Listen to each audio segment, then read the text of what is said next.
তুমি কি তোমার আজকা কি এত সমস্যা হয়ে গেল? তোমার কি হয়েছে? তো কি অঙ্ক নামিলে তুই কি অঙ্কের জাহাজ হয়ে গেছো?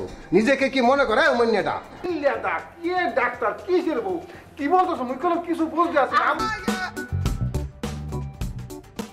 অভিনেতা অলিউল হক রুমি মারা গেছেন।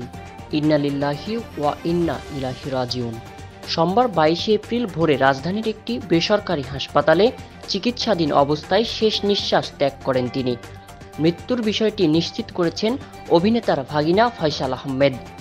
দীর্ঘদিন ধরে ক্লোন ক্যান্সারে আক্রান্ত ছিলেন অলিউল হক রুমি। ভারতের চেন্নাইয়ে চিকিৎসা নিতে যান। সেখান থেকে দেশে ফিরে রাজধানীর একটি হাসপাতালে চিকিৎসা নিচ্ছিলেন এই অভিনেতা। বরিশালের আঞ্চলিক ভাষাতেই বেশি অভিনয় করে থাকেন রুমি। এই ভাষাতেই দর্শকদের হাসানো কাঁদান। 1988 সালে এখন কৃতদাস নাটকের মাধ্যমে অভিনয়ের যাত্রা শুরু তার। টেলিভিশনের পাশাপাশি চলচ্চিত্র অভিনয় করেছেন।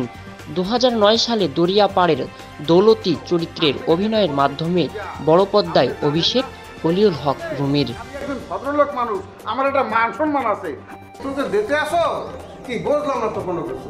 হ্যাঁ কিটা আওয়াজটা বাইরে কোন দিয়া?